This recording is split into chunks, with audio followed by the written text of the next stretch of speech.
तो हेलो दोस्तों, कैसे हो? उम्मीद करता हूं बहुत ही अच्छे हो। तो दोस्तों आज की क्लास से हिंदी का कड़वक पाठ लाया हूँ। काव्यखंड चैप्टर नंबर 1 है कड़वक पाठ, ठीक ना। तो कड़वक पाठ इस चैप्टर का जितने भी ऑब्जेक्टिव निकल रहा है सारा इस चैप्टर का ऑब्जेक्टिव कराने वाले इस बुक का, ठीक ना। और आप सब वीडियो के अंत तक बने रहना, तब ये करके ऑब्जेक्टिव समझाने के हम प्रयास करेंगे और आपको समझने का आपको प्रयास करना है, ठीक ना। चलिए पहला नंबर क्वेश्चन है, क्योंकि एग्जाम बहुत ज़्यादा नजदीक आ गया, ना ज़्यादा बात करते कर रहा है कि चित्ररेखा किस कवि की रचना है। चित्ररेखा पहला ही है, कृतियाँ है मलिक मोहम्मद जैसी। मलिक मोहम्मद जैसी है पहला कृति, क्या आ गया? चित्ररेखा। तो ऑप्शन में याद रखकर चित्ररेखा है मलिक मोहम्मद जैसी जी की रचना है, इसका आंसर ए होगा। जैसी जी का जन्म स्थान है, तो जन्म स्थान कहाँ था? मलिक मोहम्मद जैसे जी के जन्म स्थान जायस के क्रेम अमेठी में। अमेठी याद रखना है, मतलब जैस नहीं आ रहा है याद, तो अमेठी याद होगा ना, मतलब ऑप्शन नंबर सी हो जाएगा। मलिक मोहम्मद जैसे की मृत्यु कब हो गई थी? कितने वर्ष की उम्र में मलिक मोहम्मद जैसे जी की मृत्यु हो गई थी? तो इनका मृत्यु 1548 में मृत्यु, क्या है? 1548 में मृत्यु हो गई थी। और जबकि जन्म की बात करेगा 1492 में इनका 1492 में इनका जन्म हुआ था और 1548 में मृत्यु हो गई थी। इसका याद रखना, ये नंबर करा है चलेगा। और पाँचवा नंबर है कि मलिक मोहम्मद जैसे के कवि हैं, मतलब मलिक मोहम्मद जैसे के कवि हैं। तो दोस्तों ये प्रेम का पीर कवि कहते हैं। क्यों कहा जाता है बताते हैं। मलिक मोहम्मद जैसी है, इनका बहुत ही निर्दलीय दिल था, यानी कि किसी को देखते थे वो अपने मोहित करते थे, अपनी ओर आकर्षित करते थे। किसी को डांट फकार इनका गुस्सा नहीं था, इनका दिल में बहुत साफ सुथरा इनका दिल था, इसलिए प्रेम का पीर कवि कहता है। अब मलिक मोहम्मद जैसे है यह दोस्तों मतलब कि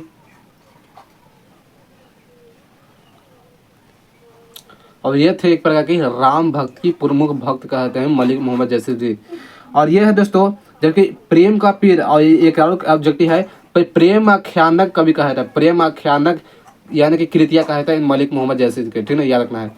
कह रहा है कि कड़वा के कवि कौन है? पाँचवा नंबर कड़वा के कवि कौन है? तो मलिक मोहम्मद जैसी, याद रखना, मलिक मोहम्मद जैसी, यानी कि जैसे के इतना नाम था, याद रखना है। मलिक मोहम्मद जैसे की कविता कौन सी है? तो कड़वक है, याद रखना, ऑप्शन बी होगा। सातवां नंबर क्वेश्चन है, बहुत अच्छे क्वेश्चन है कि मलिक मोहम्मद जैसे जी का जन्म कब हुआ था? तो इनका जन्म 1492 में हुआ था, सी नंबर जगह। कर है दोस्तों कि जैसे का जन्म किस प्रदेश में हुआ था? इनका जन्म कौन सा जो देश में या प्रदेश में हुआ था? उत्तर प्रदेश में। हर एक लेखा का परिचय बताता हूँ, तो हर एक लेखा को उत्तर प्रदेश में ही होता है जन्म, ऑप्शन होगा। कि जैसे किस तरह के कवि हैं? तो जैसे है एक प्रकार सूफी कवि, मतलब सूफी कहने का मतलब है कि जब इनका जन्म हुआ था, जन्म होते ही माता की मृत्यु होगी, उसके बाद जन्म के बाद पिता की मृत्यु होगी, यानी कि अब अनाथ या रह गए थे। और गाँव वाले क्या करते थे इनको, मतलब निछत्र कहता है, निछत्र जिसको जन्म में जिसको उनका जन्म हुआ था, यानी कि कन्या छत्र कहता है। इसलिए लेखक को यह गांव से सब लोग मिलकर भगा दिए थे। और यह भागने के बाद एक नदी से गुजर रहे थे, तो उनके पास साधु संत आए थे और वही इनको पाला पोसा, इसीलिए इनको सूफी संत कहता है। वह भी उनके तरह ही बन गए सूफी संत, एक प्रकार के कवि बन गए यह भी, इसलिए सूफी संत कवि कहता है, ऑप्शन नंबर बी होगा। कि जैसे किस तरह के कवि हैं? तो मलिक मोहम्मद जैसे एक बता ही देता। चलिए देखिएगा 10वां नंबर क्वेश्चन है। अरे भाई देखिएगा, चलेगा 10वां नंबर क्वेश्चन पेंसिल लगाना है कि जैसे कि पिता का नाम क्या था? मलिक मोहम्मद जैसे इनका पिता का नाम था शेख ममरेज था, यमरेज, शेख ममरेज ना परवेज, शेख यमरेज लिखा था, मतलब ममरेज यहाँ लिखा रहता था, ऑप्शन में भी होगा ममरेज होता था। कारण जैसे थे, चलिए 11 नंबर जैसे थे प्रकार किया, ते है फकीर थे, ऑप्शन में भी, क्योंकि साधु फकीर साथ गए थे इसलिए भी फकीर हो गए थे। चलिएगा बताइएगा। 12 नंबर है कि जैसे हिंदी साहित्य के किस काव्य की धारा से जुड़े थे? कौन से काव्य है इनका लिखा हुआ है? तो प्रेम मार्गी शाखा। प्रेम मार्गी, क्योंकि ये प्रेम का पीर कवि कहा था, इसलिए प्रेम मार्गी कहिए या प्रेम आख्याना कहिए, ऑप्शन में भी वही होता है।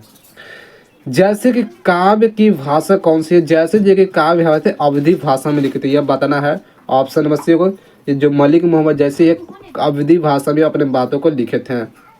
मतलब एक भाषा होता है अवधि, इसलिए जैसे कि काव्य का मुख्य रस क्या था, जो यह जो दोस्तों काव्य का मुख्य रस कहा था श्रृंगार रस में। ऑप्शन नंबर बी वो श्रृंगार रस में किए थे। चलिएगा और लगाना है आंसर इसका 15 नंबर पर कि जैसे ने रत्नसेन तथा पद्मावत की कथा को किस प्रकार से जोड़ा था। रत्नसेन तथा पद्मावत की कथा किस प्रकार से जोड़ा था, तो यह है रक्त के रूप लय के द्वारा, रक्त रूप लय के द्वारा जोड़ा था। मतलब जो कहने का मतलब है जब अपने काव्य को रचते थे, किसी को अपने बात को बताते थे, तो यह रक्त के रूप में, रक्त के लय के रूप में उसको भिंगोया जाता था, यानी कि आंसू से भिंगोते थे। यह सबको यह बात को सुना था, लेकिन सबको इस प्रेम का पेज पीड़ा हुआ था। मतलब कहे कि मैंने जो बात सुना थी इनका, जैसे जी को ऑप्शन नंबर सी होगा कि जैसे ने रत्नसेन एवं पद्मावत की कथा का किसके द्वारा सींचा था, तो यह है दोस्तों अपने आंसू से। कहे थे ना जो अपने बातों को बताते थे वो सब लोग अपने, सबको आंख में आंसू आ गया था, या जो जैसे जी की बात सुने थे। और कहने का मतलब है कि मलिक मोहम्मद जैसे ही है यह आँख से वंचित थे और इनके कान से वंचित थे और इनका चेहरा भी बेकार था, एकदम काला था। मतलब चेहरा इतना का एकदम खराब था, तो पर भी है। समझ रहे हैं कहाँ ये पहुँचे हैं। ऑप्शन नंबर ए क्या होगा, ये होगा निम्न में से कौन सी कृति जैसे की नहीं है। कौन सी कृति है जो है पद्मावत, अखरावट, चित्ररेखा, भक्तमाल नहीं होगा। ऑप्शन नंबर डी भक्तमाल नहीं होता है।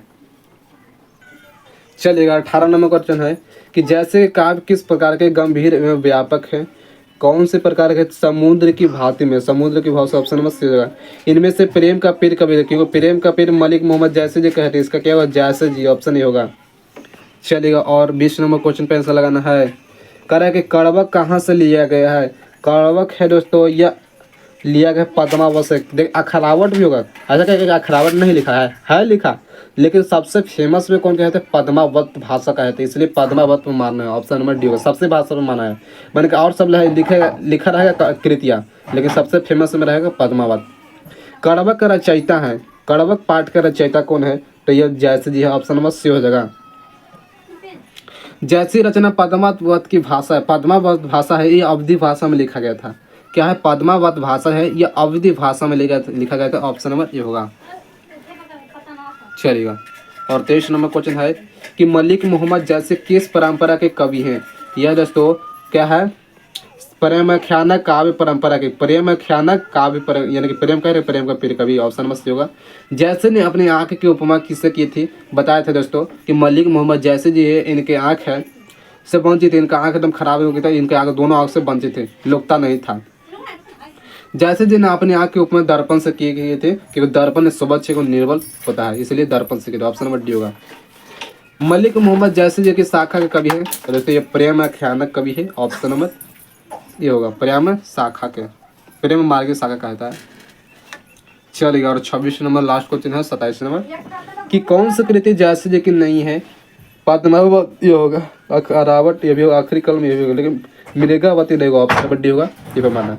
27 नंबर क्वेश्चन है लास्ट क्वेश्चन है वीडियो का कि पद्मावत की इसकी रचना है, तो पद्मावत है जैसे जी की है। ऑप्शन नंबर ये होगा। चलिएगा और पूरा इस चैप्टर का ऑब्जेक्टिव करा दिया हूँ और एक भी इसमें ऑब्जेक्टिव नहीं बचा है, ठीक है। जितने भी चैप्टर का ऑब्जेक्टिव कराए थे पूरा ऑब्जेक्टिव बता दिए इस चैप्टर का। चलिए अब मिलते हैं अगले वीडियो के साथ सूरदास पद को लेकर।